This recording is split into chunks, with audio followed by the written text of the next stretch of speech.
Ինչպես հայտնի է պաշտոնական հաղորդագրությունից եւ մամուլի միջոցներից, մեկնում եմ Եթովպիա, Ադիս Աբեբա մայրաքաղաքում մասնակցելու միջազգային համաժողովի։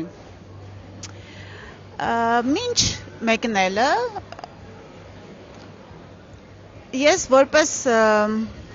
որպես միջին վիճակագրական հայ շատ մեծ պատկերացումներ չունեի Եթովպիայի մասին, բայց քանի որ կրթվելը նորաձև է եւ կրթվելը նորաձև է շարժման շուրջ իրենց ուժերը միավորել են բազմաթիվ մարդիկ եւ նրանցից մեկը ինձ օգնեց հասկանալ, թե ես ուր եմ գնում եւ ես ուզում եմ ձեզ հետ կիսել դա մեծ շնորհակալություն հայտնելով երաժշտագետ, կոմիտասագետ, արվեստագիտության թեկնածու դոցենտ, Երևանի Կոմիտասի անվան պետական կոնսերվատորիայի դասախոս եւ Կոմիտասի թանգարան ինստիտուտի տնօրեն Լուսինե Սահակյանին, ով հետագա իմ ներկայացրած ողջ տեղեկատվությունը փոխանցել է ինձ իմ Եթովպիա կատարելիք այցից առաջ։ Բոլոր նրանց, ովքեր հետաքրքրված են, թե ինչ կապ կա հայ եւ եթովպիական հարաբերությունները դեպի որ խորքերն են գնում եւ որ դարերը եւ ինչ առնչություն ընդհանրապես ունենք մենք եթովպացիների հետ, համբերություն եմ մաղթում, որովհետև բավականին ժամանակ կխլի ինձանից ներկայացնելու բոլոր փաստերը։ Իսկ ում այդ հարաբերությունները հետաքրքիր չեն, խորհուրդ եմ տալիս բաց թողնել այս եթերը։ Եվ այսպես հայ-եթովպական հարաբերությունների մասին առաջին հիշատակումները ծագում են Իլիական պատերազմի ժամանակներից, երբ եթովպացիների հետ միասին կռվել է հայոց հեծելագունդը Զարմայր նահապետի առաջնորդությամբ։ Սրա մասին գրավոր վկայություն ունի Մովսես Խորենացին։ Հայ-եթովպական կապերը սերտացել են 451 թվականի Քաղկեդոնի տիեզերական ժողովից հետո, երբ եթովպացիները, ասորիները, ղպտիները եւ հայերը համատեղ մերժել են բյուզանդական եկեղեցու պահանջները։ Եթովպիայի հայ համայնքը կազմավորվել է 7-րդ դարում, երբ արաբները նվաճելով Սիրիան, Պաղեստինն ու Եգիպտոսը սկսել են հալածել տեղի քրիստոնյաներին եւ մեծ թվով հայեր գաղթել ու ապաստանել են մերձակա քրիստոնյա երկրում Եթովպիայում եւ ներկայիս Դեսիե քաղաքի մոտ կառուցել են Սուրբ Ստեփանոս եկեղեցին։ Հայերի հիմնած բնակավայրը Հաբեշ մատենագրության մեջ հիշատակվում է հայկական կղզի անունով։ Այստեղ իր կրթությունն է ստացել Եթովպիայի մեծ լուսավորիչ եւ բարեփոխիչ Եվստա Թեոսը։ Տպավորիչ է Եթովպիայում գոյություն ունեցող հայկական ճարտարապետական եւ տեղ-անվանական հուշարձանների ցանկը։ Ամհարա ժողովրդի բնակության տարածաշրջանում, որտեղ գտնվել է հայ կղզին, կա Հայք լիճ։ Այդ լճի ափին ներկայումս գտնվում է Հայք անունով փոքրիկ քաղաք։ 7-8-րդ դարերում Հայք լճի կղզու վրա, որը այժմ թերակղզի է, կառուցվել է Սուրբ Ստեփանոս հայկական եկեղեցին։ Եթովպիայում հայերի բնակվելու մասին ուշագրավ վկայություններ կան պորտուգալացի միջնադարյան պատմաբան եւ ժամանակագիր Գասպար Կորիայի հուշերում։ Նա եղել է Վասկո դա Գամայի արշավախմբի անդամներից։ Երբ պորտուգալացիներն ափ են իջել Մոզամբիկի տարածքում, տեղաբնակները, տեսնելով սպիտակամորթներին, բնավ չեն զարմացել եւ նրանց պատմել են, որ ափից հեռու նրանց պես սպիտակամորթներ են բնակվում, որոնց հայ են կոչում։ Բնականաբար հայերը իրենց գործունեությամբ կարևոր դեր են խաղացել Եթովպիայի հասարակական քաղաքական կյանքում եւ այստեղ մի ամբողջ շարք պետք է ես անուններ թվարկեմ։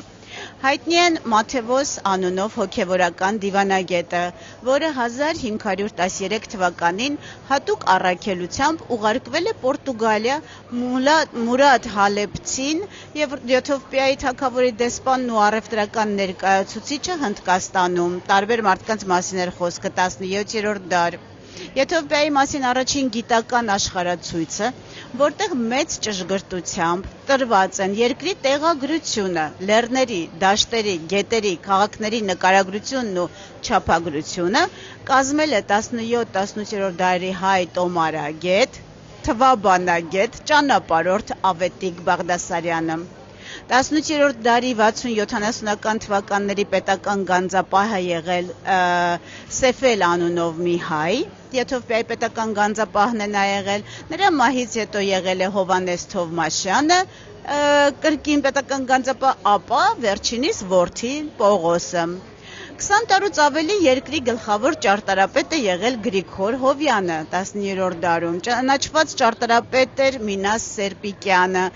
Մենելիք կայսեր բժշկապետն էր Պողոս Մարգարյանը, ոսկերչապետը Տիգրան Հեփյանը,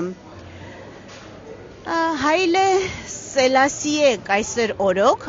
Արքունի փողերանոցի պետն էր, կրկին գանձապահը Միքայել Թոփչյանը, ֆինանսական գործերի կառավարիչը Աբրահամ Քորհաճյանը, Արքունի դեղագործը եղել է Արշակ Թերզյանը, Արքունի նվագախմբի ղեկավարը Նալբանդյանը, որը նաև Եթովպիայի պետական հիմնի երաժշտության հեղինակն է։ Օտար և ներքին թշնամիների դեմ եթովպական ժողովրդի մղած պայքարի պատմության մեջ նշանակալից տեղ ունի Սարգիս Թերզյանը,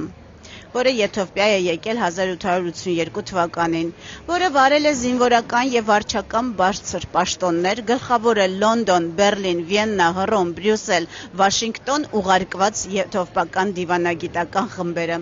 Նա առաջինն է կազմակերպել ավտոմեքենաների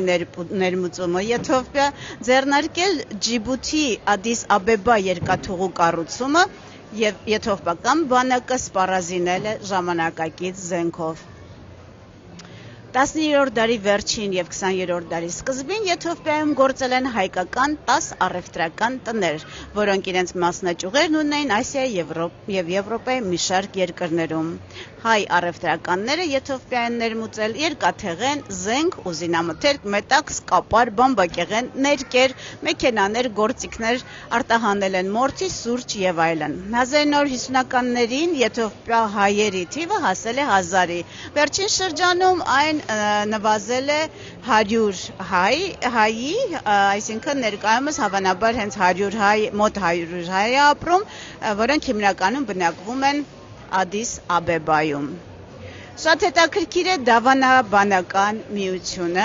որ կապում է մեր եկեղեցիները։ Ղպտի և հայ առաքելական եկեղեցիները քույր են և պատկանում են արևելյան ուղղափառ ընտանիքին։ Չընդունելով 451 թվականի Քաղկեդոնի ժողովը, երկուսն էլ դավանում են միափիզիտ քրիստոնեություն։ Այս ընդհանուր հոգևոր հիմքի վրա ձևավորվել են դարավոր պատմական ու մշակութային սերտ կապեր։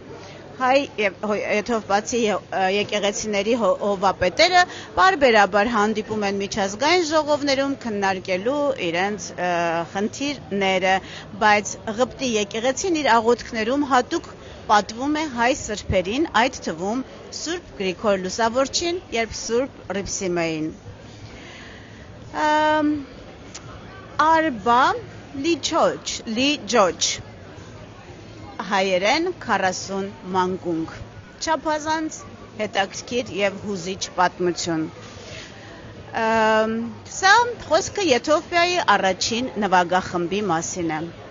1923 թվականի ապրիլին Եթովպիայի թագաժառանգ Թաֆարի Մաքոննենը իշխանուհի Մենենի հետ այցելել է Երուսաղեմի հայոց պատրիարքարան և Արարատյան որբանոց, որտեղ ապաստանել էին մեծ եղեռնը վերապրած ավելի քան 400 երեխաներ։ Նրանց ուղեկցելիս է եղել Արքունիքի հետ սերտ կապեր ունեցող եթովպահայ Արաքսի Զեջյանը, ավելի ուշ հանդիպում է, որ նա գորգագործության ղեկավար է, իսկ ամուսինը անվտանգության ոլորտի ղեկավար։ Բարձրաստիճան հյուրերին դիմավորել է ցեղասպանությունից փրկված 40 հայ որբերից կազմված փողային նվագախումբը և ցնցված ու տպավորված նրանց կատարմամբ Թաֆարի Մաքոնենը որդեգրել է որբերին եւ տարել Եթովպիա։ Այս երեխաները կազմել են Եթովպիայի պատմության մեջ առաջին պաշտոնական կայսերական փողային նվագախումբը, որ կոչվել է Royal Imperial Brass Band անգլերեն իհարկե։ Մինչ այդ Եթովպիայի արքունիքը օգտվել է եվրոպացի երաժիշտների ծառայություններից։ Այս նվագախումբը հետագայում հայտնի է դարձել Ալբա Լիջոջ անունով, որ կոչվում է հայերեն 40 մանկունք։ Այստեղ նկարներ կան պատմական, խնդրում եմ մոտեցնել, որպեսզի ես ցուցադրեմ հենց այն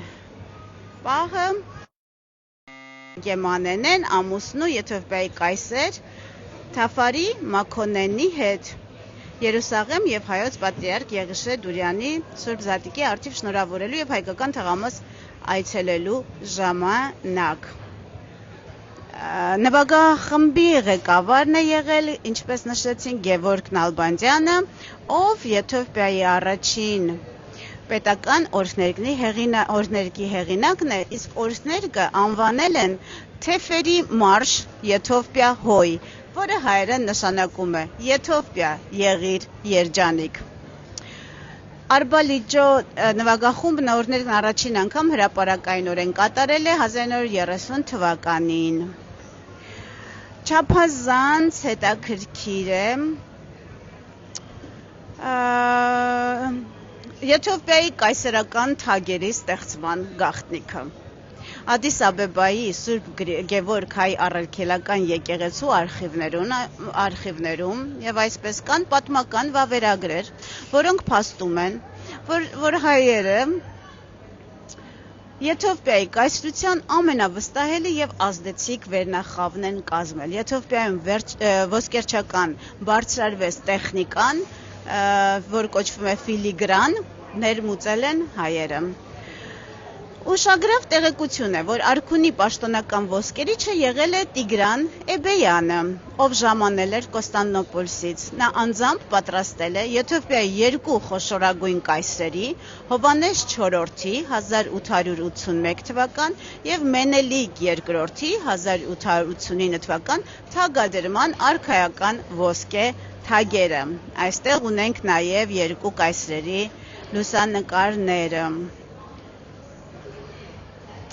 Եվ ամենահետաքրքիր փաստը հայկական եւ եթովպական ամենահետաքրքիր փաստերից հերթականը ես կասեի հայկական եւ եթովպական այբուբենի նմանության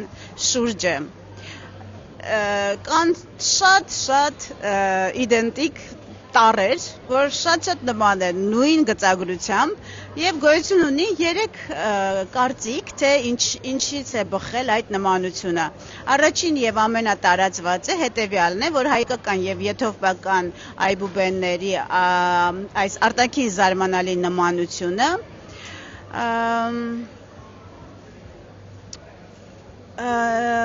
ներողություն այսպես է գրված ուրեմն այս նմանությունը պատմաբանների, լեզվաբանների եւ ճանապարհորդների ուշադրությունը գրավել է դարեր շարունակ։ Թեև լեզվական տեսանկյունից հայերենը պատկանում է հնդեվրոպական, իսկ եթովպերենը սեմական լեզվաընտանիքներին, նրանց գրային համակարգերը տեսողական հստակ աղերսներ ունեն։ Գիտական աշխարհում այս նմանությունը բացատրվում է 3 հիմնական տեսությամբ։ Հունական կամ փյունիկյան ազդեցություն, այս տեսությունը ամենատարածվածն է եւ դրա հիմքում հետեւյալ տեսակետն է, որ թե Մեսրոպ Մաշտոցը, թե եթովպական գրի բարեփոխողները քաջ տիրապետում էին հունական գրությանը եւ օգտվել են հունարենի գրելաձևից ու տառերի կառուցվածքային տրամաբանությունից։ Երկրորդ տեսակետը այն է, որ կամ Մեսրոպ Մաշտոցն է ազդվել եթովպական գրերից կամ հակառակը, երրորդ տեսակետն այն է, որ համընկնումը պարզապես պատահական է, եւ ես ուզում եմ հիմա ցուցադրել ամհարական գրի գրերը, որպեսզի նմանությունը մեզ համար պարզ լինի, խնդրում եմ մոտեցրու, որպեսզի շատ պարզ լինի, թե ինչպիսի նմանության մասին է խոսքը։ Ահա, խնդրեմ։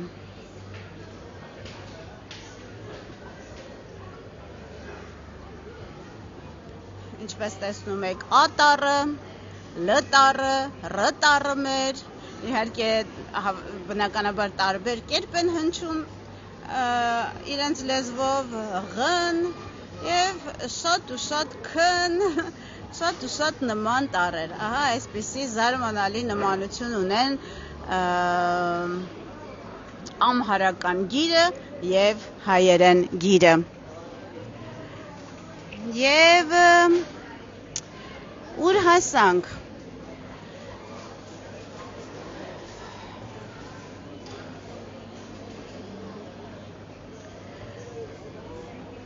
Որքան էլ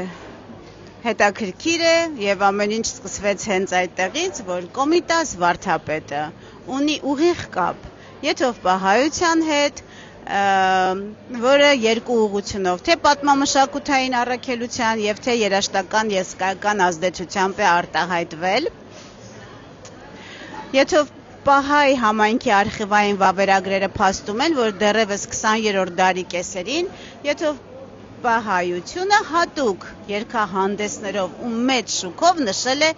Կոմիտասի հիշատակի տարելիցները։ Բայց կա նաև այսպիսի պատմություն հատկապես Կոմիտաս վարդապետի մասին 1911 թվականի մայիսի 25-ից 28-ը, իսկ հետևյալ տեղեկատվության աղբյուրը Դաշինք օրաթերթն է, Կոմիտաս վարդապետը Ալեքսան Ճևահիրյանի ընկերակցությամբ այցելում է Ղպտիների մայր եկեղեցի։ Ղպտի հոգևորականները ընդունելով մեծապատիվ հյուրին առաջնորդում են նրան թեմական եպիսկոպոսի մոտ։ Այդ օրվա պատարագը մեծահարկ հյուրի պատվին սովորականից ավելի հանդիսավոր դարձնելու համար եկեղեցու հոգևորականությունը հրավիրում է լավագույն երգիչներին։ Նույն օրը պատարագից հետո շրջապատված ուղեկցողներով Կոմիտասը այցելում է Ղպտիների նորակառույց վարժարան։ Կոմիտասի պատվին տրվում է հյուրասիրություն։ Այդ ընթացքում ներկաները ցանկանում են իմանալ նրա կարծիքը Ղպտի հոգևոր երաժշտության մասին, եւ Կոմիտաս վարդապետի արձագանքը լինում է հետեւյալը. Ղպտի երաժշտությունը, այնպես ինչպես հիմա կերկվի, հունական ֆոն ունի, արաբերենով աղավաղված։ Այնուհետև Կոմիտասը հարցնում է, թե ինչու նրանք չեն օգտագործում իրենց հին ձայնախազերը։ Ներկաները զարմացած միմյանց են նայում, այս ամբողջը թերթում տպագրված հոդվածից մեջբերում է։ Ներկաները զարմացած միմյանց են նայում եւ հարցնում են Կոմիտասին իրենց ազգային խազերի գոյության մասին։ Կոմիտասը հայտնում է, որ ինքը հանգամանորեն զբաղվել է ղպտիների խազերով եւ որ դրանք ամենից հինն են։ Ձեր խազերը, ասում է Կոմիտասը, Ղպտի ազգային երաժշտության նշխարները խնամքով եւ երկյուղածությամբ պահվում են Սուրբ Էջմիածնի թանգարանում։ Ես կխոստանամ, շարունակում է Կոմիտասը, անոնց օրինակները ձեզի ղրկել, երբ մայր աթոռ վերադառնամ։ Եվ կրկին հոդվածից մեջբերում անկարելի էր երևակայել, պատմում է ականատեսը, ղպտիներու ոգևորությունը, Կոմիտաս վարդապետի հանդեպ տածած հարգանքը։ Օրաթերթը գրում է նաև, որ Ղպտի երիտասարդության падգամավորության համար Կոմիտասի տված երգչախմբի հիմնական փորձի մասին, այսինքն որ մասնակցեն հիմնական փորձին այդ երգչախմբում Կոմիտասի ղեկավարությամբ, այնքան ներկա երիտասարդ է հավաքվել, որ սրահից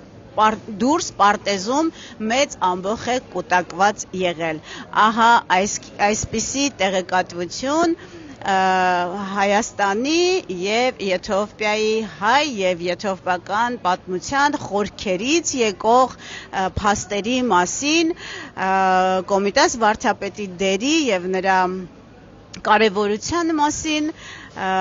ուզում եմ ասել, որ կրթվելը նորաձև է եւ ես տարբեր կերպ կայցելեմ Եթովպիա եւ տարբեր կերպ ինձ կզգամ եւ բոլորովին այլ կերպ կընկալեմ այնտեղ այն ամենը ինչ կտեսնեմ այդ երկրում այս տեղեկատվությանը տիրապետելուց հետո եւ այն պարագայում եթե չտիրապետեի նշված տեղեկատվությանը այսքանը